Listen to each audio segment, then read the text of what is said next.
I read engineering at Clare, and I always wanted to be an engineer, and I've remained one ever since.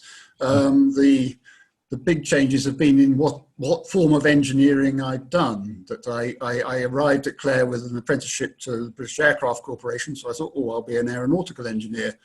But a couple of years working in industry after, for BAC after work convinced me that that was going nowhere. So I went back to Clare and did a PhD and switched to software. So I was doing it in computer-aided design in the engineering department. Well, I had a wonderful time. I have to say, another 3 years in Clare was absolutely tremendous, and it taught me an awful lot about myself and how well I could get my do jobs off my own bat.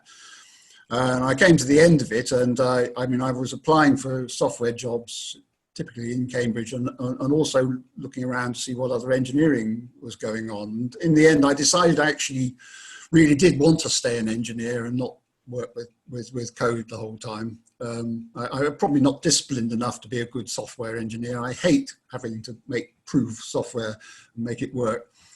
So I went and effectively gave myself a second apprenticeship working for a small consultancy on car suspensions down in Bradford-on-Avon.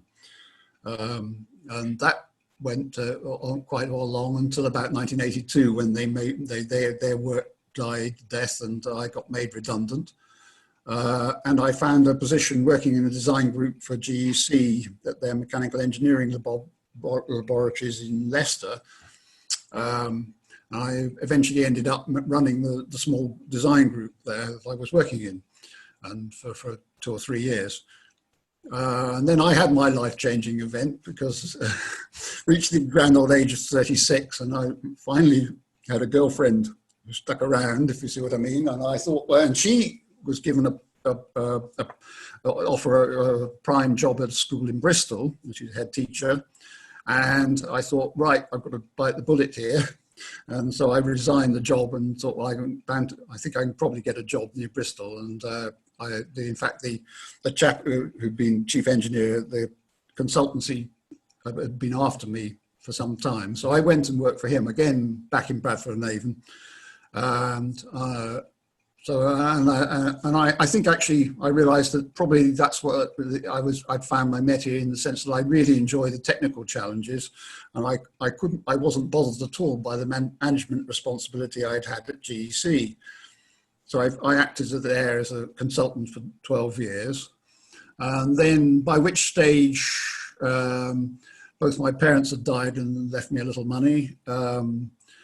We failed in our attempts to have a family, so we didn't have huge potential outgoings for the future. And I sort of, looking at what was going on in my life, I thought, well, the one thing that would really improve my life is not having to commute an hour each way from Bristol to Bradford-on-Avon.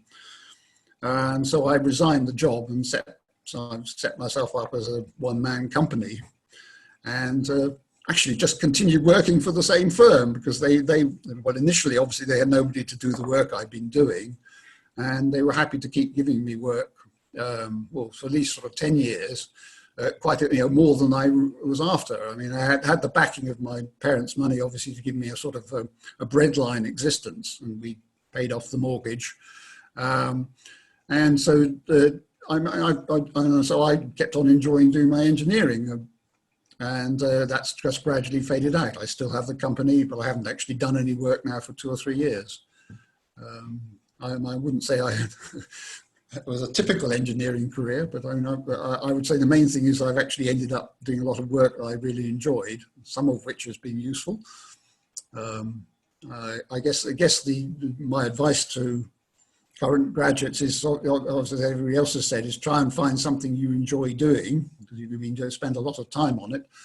And I mean, I think the other thing is it's really difficult until you actually work to judge whether you're going to like the environment or the way of working.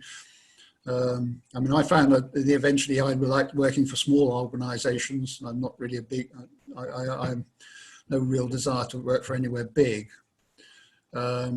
And so you've got to try and find your level. And as somebody else said, you've got to try and decide what your target is. I mean, I realized fairly soon that I wasn't high maintenance. I didn't need an enormous income.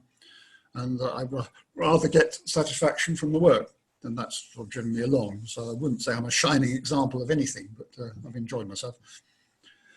So Peter, would you advise engineering for young people? Well, I think I think there's probably more opportunities there than there were. I mean, I basically ended up as a mechanical engineer, and she's sort of doing sort of dog's work behind the high tech stuff. So if you're an electronics engineer and things like that, there's lots of wonderful opportunities. Probably even for mechanicals, if you in the bits of the car industry are doing quite well, at least until Brexit.